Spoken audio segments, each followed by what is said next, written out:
Good morning students. आगे की class continue करते हुए जनसंचार माध्यम के अगले टॉपिक की ओर हम आते हैं। इस टॉपिक का नाम है रेडियो। इसके पहले हमने समाचार पत्रों की बात पहले वीडियो में की थी। अब हम जनसंचार के दूसरे माध्यम रेडियो की बात करते हैं। पत्र पत्रिकाओं के पश्चात जिस माध्यम ने दुनिया को सबसे ज़्यादा प्रभावित किया है वह रेडियो है। सन 1895 1895 में जब इटली के इलेक्ट्रॉनिक इंजीनियर जी मार्कोनी ने वायरलेस के ज़रिए ध्वनियों और संकेतों को एक जगह से दूसरी जगह भेजने में कामयाबी हासिल की, तब रेडियो जैसा माध्यम अस्तित्व में आया। भारत में 1892 में रेडियो की शुरुआत हुई। 1921 में मुंबई में टाइम्स ऑफ इंडिया ने डाक तार विभाग के सहयोग से संगीत कार्यक्रम प्रसारित किया। तो भारत में रेडियो की शुरुआत 1892 में हुई। 1936 में विधिवत ऑल इंडिया रेडियो की स्थापना हुई। ऑल इंडिया रेडियो की स्थापना 1936 में हुई। आज़ादी के समय तक देश में कुल 9 रेडियो स्टेशन खुल चुके थे। लखनऊ, दिल्ली, बम्बई, कलकत्ता, मद्रास, तिरुचिरापल्ली, ढाका, लाहौर और पेशावर, इन जगहों पर रेडियो स्टेशन खुल चुके थे आज़ादी के पहले। इनमें से 3 रेडियो स्टेशन विभाजन के साथ पाकिस्तान के हिस्से में चले गए। आज़ादी के बाद भारत में रेडियो एक बेहद ताकतवर माध्यम के रूप में विकसित हुआ। आज आकाशवाणी देश की 24 भाषाओं और 146 बोलियों 24 लैंग्वेजेस एंड 146 लोकल लैंग्वेजेस बोलियों में कार्यक्रम प्रस्तुत करती है। देश की 96% जो पॉपुलेशन है इस रेडियो की पहुंच के अंतर्गत है। 1993 में एफएम की शुरुआत के बाद रेडियो के क्षेत्र में कई निजी कंपनियां भी आगे आईं, लेकिन अभी उन्हें समाचार और समसामयिक कार्यक्रमों के प्रसारण की अनुमति नहीं है। रेडियो एक ध्वनि माध्यम है। इसकी तात्कालिक घनिष्ठता और प्रभाव के कारण गांधी जी ने रेडियो को एक अद्भुत शक्ति कहा था। ध्वनि तरंगों के ज़रिए यह संदेश एक कोने से दूसरे कोने तक पहुंचा देता है। दूर दराज के गांवों में जहां संचार और मनोरंजन के अन्य साधन नहीं होते, वहां रेडियो ही एकमात्र साधन है बाहरी दुनिया से जुड़ने का। फिर अखबार और टेलीविज़न की तुलना में यह बहुत सस्ता भी है। इसलिए भारत के दूर दराज इलाकों में लोगों ने रेडियो क्लब बना लिए हैं। आकाशवाणी के अलावा सैकड़ों निजी एफएम स्टेशनों और बीबीसी, वॉइस ऑफ अमेरिका, डोइचे वेले, Moscow radio, radio Beijing, radio Australia जैसे कई विदेशी प्रसारण और हैम अमेच्योर रेडियो क्लबों का जाल बिछा हुआ है। तो ये कहानी रेडियो की थी। अब आते हैं टेलीविज़न पे। आज टेलीविज़न जनसंचार का सबसे लोकप्रिय और ताकतवर माध्यम बन चुका है। प्रिंट मीडिया के शब्द और रेडियो की ध्वनियों के साथ जब टेलीविज़न के दृश्य मिल जाते हैं तो सूचना की विश्वसनीयता कई गुना बढ़ जाती है। भारत में टेलीविज़न की शुरुआत यूनेस्को की एक शैक्षणिक परियोजना के अंतर्गत 15 सितंबर 1959 को हुई। 15 सितंबर 1959 को भारत में टेलीविज़न की शुरुआत हुई। इसका मकसद टेलीविज़न के ज़रिए शिक्षा और सामुदायिक विकास को प्रोत्साहित करना था। इसके तहत दिल्ली के आसपास के गांवों में 2 टीवी सेट लगाए गए जिन्हें 200 लोगों ने देखा। यह हफ्ते में 2 बार 1-1 घंटे के लिए दिखाया जाता था। लेकिन 1965 में स्वतंत्रता दिवस में से भारत में विधिवत टीवी सेवा का आरंभ हुआ। 1965 में भारत में विधिवत टीवी सेवा का आरंभ हुआ, मतलब इसके पहले टीवी सेवा नियमित नहीं थी। तब रोज़ 1 घंटे के लिए टीवी कार्यक्रम दिखाया जाने लगा।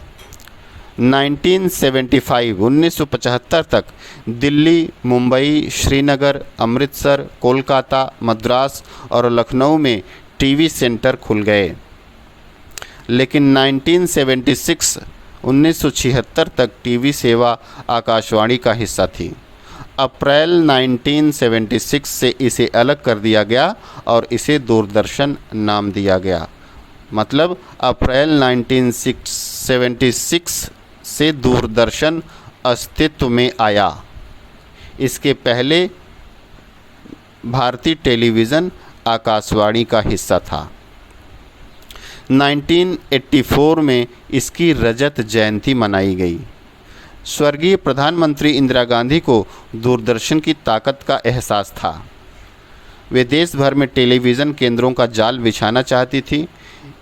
1980 में इंदिरा गांधी ने प्रोफेसर पीसी जोशी की अध्यक्षता में दूरदर्शन के कार्यक्रमों की गुणवत्ता में सुधार के लिए एक समिति गठित की।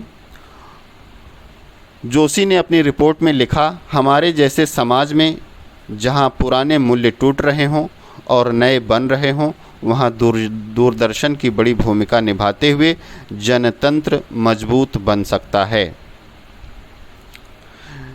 अब टेलीविज़न के उद्देश्य क्या क्या हैं जो निर्धारित किए गए सरकार के द्वारा? पहला, सामाजिक परिवर्तन। दूसरा, परिवार कल्याण को प्रोत्साहन। तीसरा, सामाजिक विकास। चौथा, राष्ट्रीय एकता। पांचवा, कृषि विकास। छठा, खेल संस्कृति का विकास। सातवां, वैज्ञानिक चेतना का विकास। आठवां, पर्यावरण संरक्षण को प्रोत्साहन देना। और नौवां, सांस्कृतिक धरोहर को प्रोत्साहन। तो इस तरह से ये 9 उद्देश्य बनाए गए टेलीविज़न के, टीवी के। दूरदर्शन ने देश की सूचना, शिक्षा और मनोरंजन की ज़रूरतों को पूरा करने की दिशा में उल्लेखनीय सेवा की है।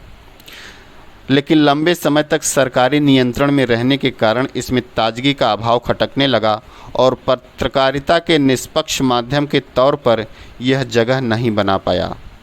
अलबत्ता मनोरंजन के एक लोकप्रिय साधन के तौर पर इसने अपनी एक खास जगह समाज में बना ली। टेलीविज़न का असली विस्तार तब हुआ जब भारत में निजी चैनलों की बाढ़ आने लगी। अक्टूबर 1993 में 1993 में जी टीवी और स्टार टीवी के बीच अनुबंध हुआ। इसके बाद समाचार के क्षेत्र में भी जी न्यूज़ और स्टार न्यूज़ नामक चैनल आ गए और सन 2002 में आज तक के स्वतंत्र चैनल के रूप में आने के बाद तो जैसे समाचार चैनलों की बाढ़ ही आ गई। जहां पहले हमारे सार्वजनिक प्रसारक दूरदर्शन का उद्देश्य राष्ट्र निर्माण और सामाजिक उन्नयन था, वहीं इन निजी चैनलों का मकसद व्यावसायिक लाभ कमाना रह गया। इससे जहां टेलीविज़न समाचार की निष्पक्षता को पहचान मिली, उसमें ताजगी आई और पेशेवर हुआ, वहीं एक अंधी होड़ के कारण अनेक बार पत्रकारिता के मूल्यों और उसकी नैतिकता का भी हनन हुआ। इसके बावजूद आज पूरे भारत में 200 से अधिक चैनल प्रसारित हो रहे हैं और रोज़ नए नए चैनलों की बाढ़ आ रही है। अब आते हैं सिनेमा पर।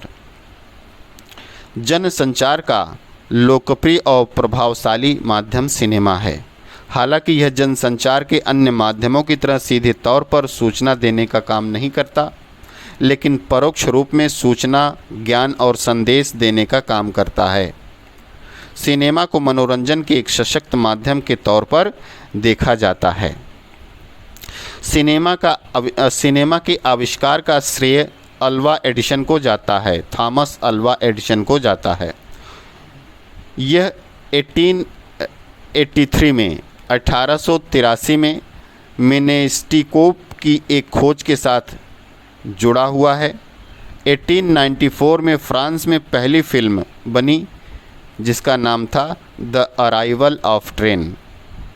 1894 में फ्रांस में पहली फिल्म बनी जिसका नाम था the arrival of train. Cinema के आविष्कार का जो श्रेय है वो थॉमस अल्वा एडिसन को जाता है।